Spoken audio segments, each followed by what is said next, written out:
Hi, welcome to Alliance. My name's April. I'm going to be taking you on a tour of the benchmark today. Let's go.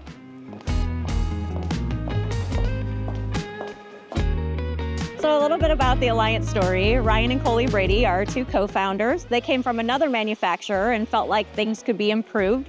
So in 2019, they started Alliance. They didn't build anything for the first 6-7 months. They just collected feedback from full-timers, weekenders. They started collecting their sales team, which most of those guys had at least 10 or more years experience in the industry. So they came with a wealth of knowledge where those warranty issues were for other manufacturers. And that played a part in our build process. 2020 was our first model year. They built their first 16 Paradigm in a building that was already on the property. It was our parts department, but we even grew out of that. Fast forward 5 years and we have 5 working plants and we are currently standing in benchmark. So let's go take a tour. All right, here we are at the start of production. All of our raw chassis will come through this overhead door back here. They'll use a frame flipper to flip it completely upside down. That way they're working with gravity rather than against it to install that underbelly. They'll also install the running gear at that point before flipping it back over and continuing to add the tanks.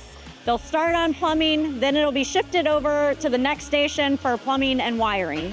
All right, after all those tanks are placed and the plumbing and wiring are started, next will be flooring. For our floor construction on benchmark, it's going to be an aluminum frame with block foam insulation throughout, a double layer of composite on top, a single layer of composite on bottom. Then it's all wrapped in Darko, a waterproof material, with the linoleum set on top of that. Next, the floor will be lifted as a single piece and set on the unit. Next up is interior wall set and cabinetry. We try to do as much of our cabinetry in-house as possible. A lot of manufacturers will outsource their cabinetry, which seems like a great idea until things come in that are damaged or broken. Then you got to ship things out, wait for things to ship back in. Not only that, it is a factory environment. Things are going to get dinged up or broken along the line. It's sure to happen sooner or later. So instead of trying to fix it maybe just good enough for it to pass inspections, instead of taking the whole piece out, we have professional carpenters here who can fix it the way it should be. So keeping a thumb on that quality control. So a little bit unlike a house, we build from the inside out rather than the outside in. And we also use aluminum framing for our loft floors.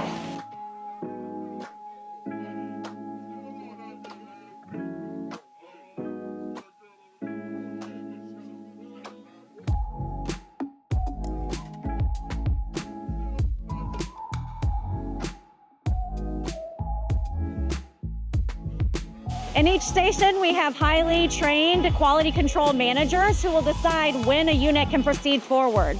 We use system stop blocks like this one to indicate when a unit needs to still have an inspection performed so that it can't move forward.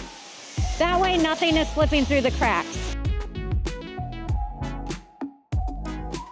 All of our walls are built in our lamination facility, and they're a very similar construction to our flooring.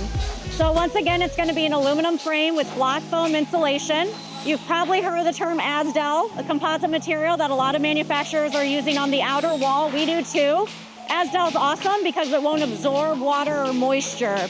But we go a step further and we also use composite on the inner wall instead of Luan. Luan being wood-based, you think of a piece of cardboard, one drop of water gets on it, it's slowly going to spread and expand and could possibly lead to delamination.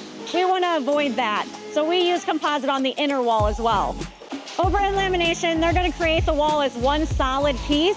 They'll use laser technology to completely route out the windows and the doors, but they'll only partially route out the slides. We don't mass produce our slides. We want them to fit just like a puzzle piece. So once that wall comes up to be used for a unit, they'll finish routing out that slide, mark it with a bin and a model number, and it'll travel with its original wall being built off to the side. Then when it comes back into play, it fits perfectly, just like a puzzle piece.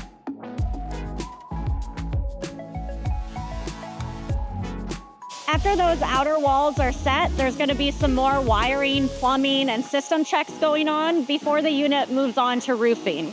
Our roof is going to be brought over as one solid piece. The trusses are going to be 5.5-inch crowns, 16-inch to center, which makes them fully serviceable, fully walkable. In between those trusses will be batten fiber insulation, then a layer of radiant foil, similar to what a marathon runner might wear after a big race, deflecting heat, keeping the inside consistent, then a layer of roof decking, an adhesive layer, and then the PVC membrane. Unlike TPO, PVC is much more solar reflective. It's also easier to patch for the long term, and it comes with a lifetime guarantee. Once that PVC membrane is installed, we start setting the roof with exhaust, vents, and AC units. Remember when I said that the slide outs would be cut from the original wall? Well, this is the point where they're finished in their build construction. They're going to be set with appliances and/or furniture and then installed onto the unit. An important part of the process is setting that front cap. As you can see behind me, we use a suction cut machine to lift it up and put it perfectly into place while we secure it. Not every manufacturer uses the suction cut machine, but it puts a lot less stress on that front cap and helps out our workers. Behind me is what we call final finish. A variety of things get done in this part of the plant. Things like installing the fascia, setting your slide outs, adding the cabinet doors and drawers, and also setting your furniture.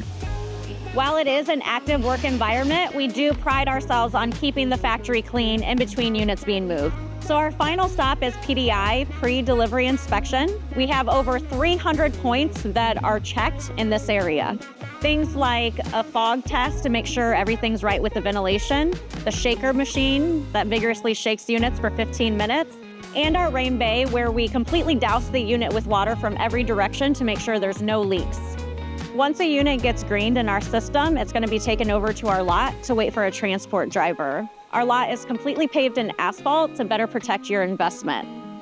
Once it gets picked up, it'll be on its way to a dealership near you. Thank you for joining us on this tour of Benchmark. If you'd like to schedule a tour, just go to alliancerv.com/tours. We hope you join the Alliance.